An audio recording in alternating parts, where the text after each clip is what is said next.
Annyeonghaseyo 여러분. Demak, biz bugun sizlar bilan Seulda bir ani 5 mavzu grammatikalarni ko'rib chiqamiz. Bizda birinchi grammatika nalja va yo'yil hisoblanadi. Xo'p, koreys tilida ikki xil sanoq sistemasidan foydalaniladi. Birinchisi Xitoy sanoq sistemasi va ikkinchisi Koreys sanoq sistemasi hisoblanadi.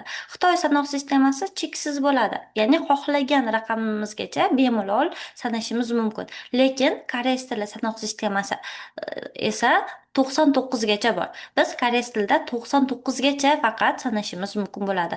Xuddi shuning uchun ikkitasini ham ishlatilish holati turlicha bo'ladi. Xitoy sanoq sistemasi qachon ishlatiladi? Biz buni albatta bilishimiz kerak bo'ladi.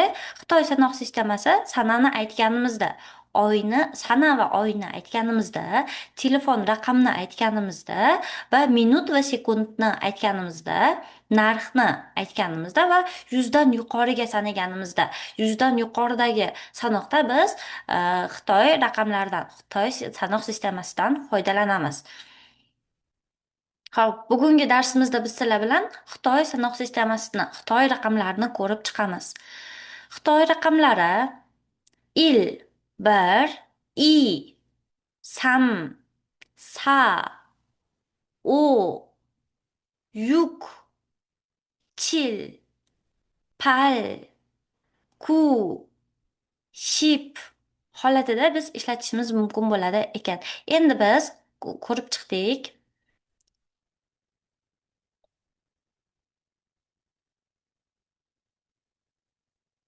Hop. Hop, endi biz ko'rib chiqamiz sizlar bilan 10gachasini ko'rib chiqdik. 10gacha sanaganimizda bir xil holatda sanaladi.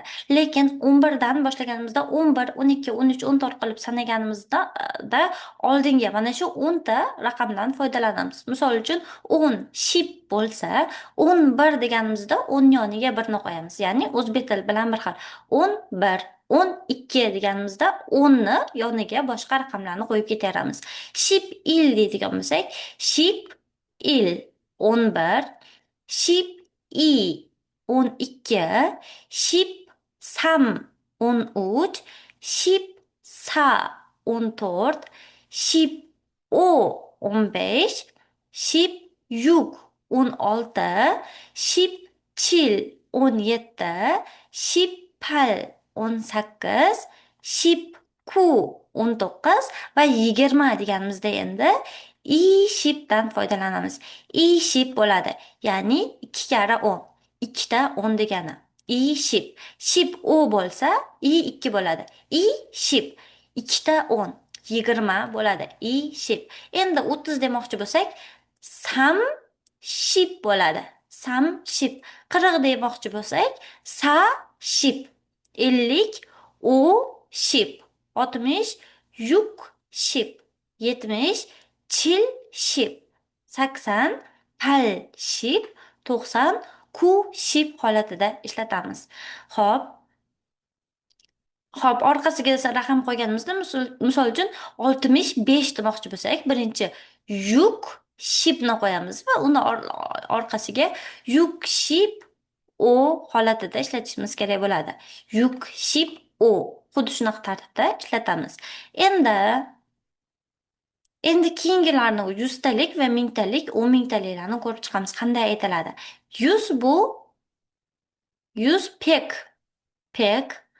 1000 chon, 10 ming man bo'lib ishlatilsa, 100 ming shipman, 1 million pekman bo'ladi. 10 million esa chonman bo'ladi. 100 million esa ok bo'ladi. Xuddi shu tartibda sanaymiz. Albatta bularni yodlab oling. Raqamlarni aytayotganimizda birinchi 100 misol uchun 235 demoqchimiz. 200 birinchi ikkita 100 deymiz. I pek samship 35 deylik. Ipek samship u holatida aytamiz. Birinchi 100talik, keyin 10talik va bittaliklarni aytamiz. Ipek samship yuk holatida ishlatishimiz mumkin bo'ladi.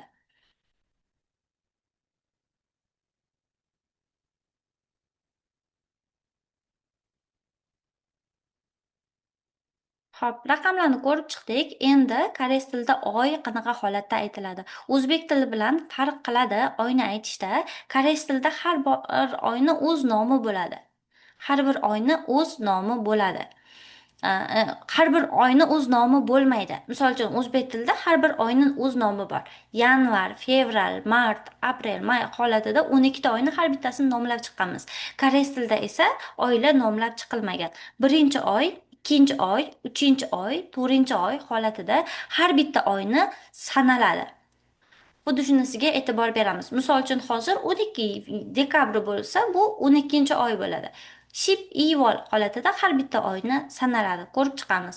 Misol uchun ilvol, iyul, samvol, savol, o'vol, yukvol, chilvol, palvol, kuvol, shivol, shipilvol, shipivol holatida sanaladi.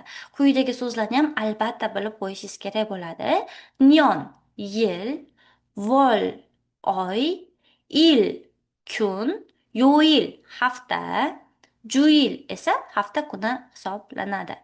Endi qo'shimcha sifatida biz bilishimiz kerak, yul faqatgina har bitta oyni, 12 ta oyni oldidagi raqami bilan birga sanaladi, lekin faqatgina 6-oy va 10-oyni yozayotganimizda raqami bilan emas, qilcha bilan, harflar bilan yozayotganimizda yoki talaffuz qilganimizda farq qiladi. Misol uchun 6 bu yuk bo'ladi, yuk K bo'ladi.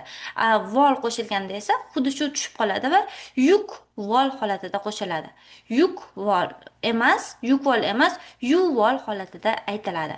Ship vol ham xuddi shunaqa. Ship pastda pachimda p bor, lekin vol qo'shilganda shi vol holatida talaffuz qilishimiz kerak bo'ladi. Yozishimiz ham agar harflab yozadigan bo'lsak, xuddi shu holatda yozishimiz ham kerak bo'ladi.